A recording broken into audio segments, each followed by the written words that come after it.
A graça e a paz do Senhor Jesus para a sua vida. Queridos, na última aula, na última sessão, nós falamos exatamente sobre a realidade, o cenário que o Brasil está vivendo, o cenário profético que o Brasil está vivendo. O texto que Deus me deu foi 2 Crônicas, capítulo 32, falando sobre a ameaça de Senaqueribe contra a nação brasileira. Esse foi o primeiro cenário. E eu quero que você entenda o seguinte, queridos. Humanamente falando, é praticamente impossível que algo aconteça. Por quê? O inimigo está nos rodeando, exatamente como esse texto. O inimigo está nos rodeando. E olha o que aconteceu. Ele clamou, mas ele fez algumas coisas que nós devemos nos alinhar com Deus, tá? Para que haja uma intervenção de Deus. Humanamente falando, é muito difícil. Esse é o cenário que eu vejo espiritualmente sobre o Brasil. Só que nós precisamos entender o que Ezequias fez e como Deus deu a ele e a Judá e a Jerusalém o próprio livramento. Esse deve ser o nosso coração e a nossa obediência e o nosso alinhamento com os céus. Tá? Aqui diz, mais tarde, Senaqueribe, rei da Síria, está em 2 Crônicas, capítulo 32, versículo 9. Diz, rei da Síria e todas as suas forças estavam sitiando. Sabe o que é a palavra sitiar? Significa cercar, ameaçar. Diz Senaqueribe, rei da Síria, em que vocês baseiam a sua confiança? Por que vocês estão tão confiantes assim que vocês vão vencer essa batalha? Esse cenário que eu vejo sobre a nação brasileira nos próximos meses, deixa eu dizer, quando que vocês dizem, o Senhor nosso Deus nos salvará dos reis da Síria, e ele está enganando. Como eu disse na última sessão, eu disse para vocês o seguinte, nosso encontro profético, que eu tive uma experiência em Cuba durante muitos anos, e uma das palavras que Deus nos deu foi, por muito tempo me calei, como está em Isaías, mas agora darei gritos como aquela que está para dar à luz. Queridos, existe um grito dentro da nação brasileira, um grito de liberdade.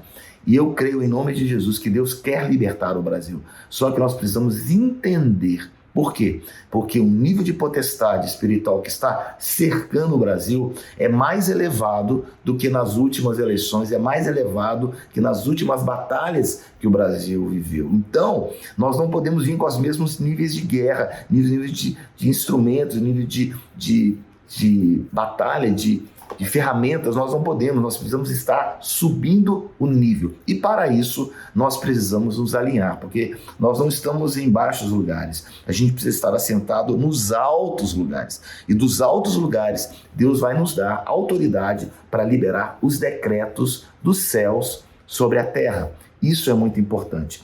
Vamos voltar aqui ao texto, tá? Ezequias representa realmente a igreja, um líder da igreja, a voz profética da igreja. Existe, então, Jezabel tentando cercar hoje a nação brasileira e Ezequias representa o governo da nação, os líderes da nação. E olha o que aconteceu. Eles aqui começaram a ser ameaçados. De uma certa forma, no versículo 3 diz, vocês não sabem o que nós podemos fazer com vocês? Nós podemos te destruir. Nós vamos destruir vocês não têm com quem confiar. Assim o inimigo está ameaçando a igreja brasileira. Não acreditem que Deus algum pode livrar vocês. Por quê? Porque nenhum Deus vai conseguir livrar das suas mãos. Os oficiais de Senaqueribe desafiaram ainda mais, preste atenção, ainda mais o Senhor e o seu servo Ezequias. Ainda mais existe uma ameaça. E eles começaram a escrever cartas. Essas cartas eram cartas ameaçadoras. Representa a mídia. A mídia está cercando a mente das pessoas para que a mente das pessoas não seja a mente de Cristo, mas a mente do mundo. Mas sabe, para as pessoas que estão no mundo, tudo bem, mas a igreja precisa subir o nível. O nível de batalha é mais alto. É por isso que as ferramentas que Deus quer dar para a igreja são outras, não são as mesmas que o mundo está lutando. E olha que interessante. E eles começaram a escrever cartas insultando o Senhor. Isso é a mídia. A mídia todos os dias está batendo, ameaçando. Queridos, as nações estão realmente clamando por justiça. E deixa eu dizer uma coisa, assim como os deuses dos povos das outras terras não livraram o povo das minhas mãos, também o Deus de Ezequias, o Deus da nação brasileira, está dizendo aqui, não vai livrar a gente do que está acontecendo. Olha o que acontece. Então os oficiais gritaram na língua dos judeus. Eles se infiltraram, nós não estamos mais despercebidos como nós estávamos na última batalha, na última eleição. Nós não estamos despercebidos. A igreja hoje, ela é a chave. Ela sempre foi, mas agora está em evidência. Eles começaram a gritar na língua dos judeus ao povo de Jerusalém que estava sobre o muro. Em outras palavras, hoje o que a igreja fala, o que a igreja dita, o que a igreja pode virar, está sim em evidência em todo o nível de batalha, tanto espiritualmente, também fisicamente, aqueles que peleiam e lutam contra nós. E diz assim, referiram-se ao Deus. Então eles começaram a afrontar, eles começaram a gritar, eles não sabem mais o que fazer. Eles não sabiam mais o que fazer, como agora também eles não sabem mais o que fazer. Por quê? Estão gritando em cima do muro em hebraico. Significa o quê? Eles estão fazendo de todas as coisas para que possamos estar com medo, afrontados, amedrontados, vivendo o quê? Com a mente do mundo dentro da igreja. Por isso, vem o alerta. E a Bíblia diz aqui que conquistaram a cidade, referindo-se ao Deus de Jerusalém, como falaram aos deuses dos outros povos da terra, que não passam da obra das mãos dos homens. Em outras palavras, meu querido, o que está sendo falado aqui é muito simples. O que está sendo dito é que nós não teremos vitória se nós lutarmos no mesmo nível de batalha que eles estão lutando. Até agora, o que eu vejo na nação brasileira, o cenário que eu vejo na nação brasileira é que nós estamos lutando com armas erradas. Nós estamos lutando uma batalha como se nós estivéssemos lutando a última batalha. Nós estamos lutando uma guerra das mesmas estratégias, com as mesmas armas que nós lutamos a última batalha. E nós estamos fazendo de uma forma errada, porque nós estamos lutando aqui, nos níveis mais baixos. Nós precisamos subir o nível. E olha que incrível, a Bíblia diz aqui no versículo 20, por isso o rei Ezequias e o profeta Isaías, a liderança da igreja brasileira, Ezequias, precisa chamar Isaías. Ezequias representa o quê? Representa o governo da igreja. E Ezequias representa o governo da igreja. E Isaías representa a voz profética da nação brasileira. Nós precisamos chamar a voz profética, precisamos chamar os profetas à nação, precisamos fazer uma consulta profética para a nossa nação. Por quê?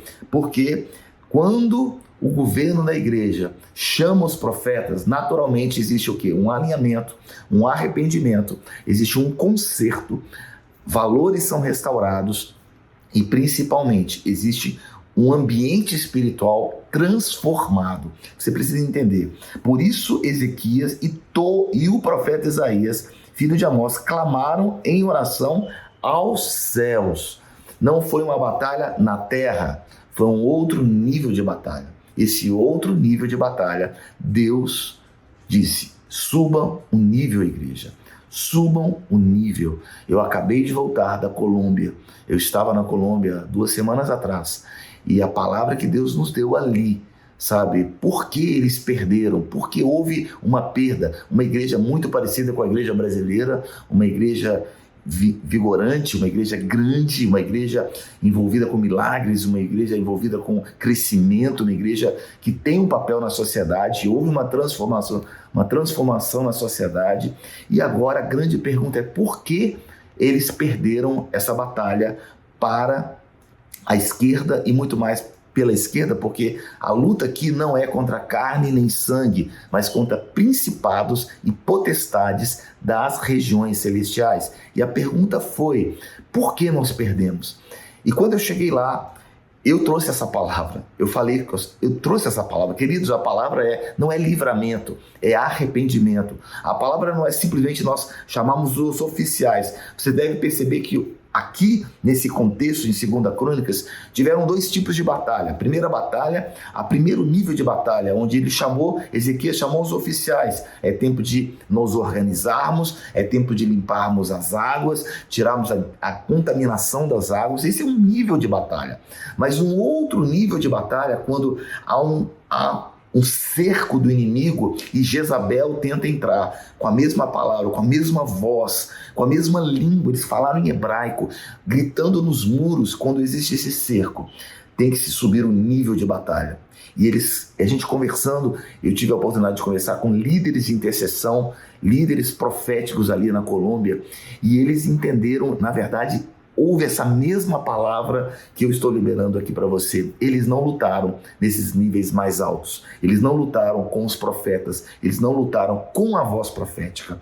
Então, queridos, quando Ezequias chama Isaías, ele está chamando não apenas um profeta, ele está chamando a voz profética. O que o Brasil precisa chamar nesse exato momento é para o arrependimento, para o espírito de Elias sobre a nação, para destruir Jezabel.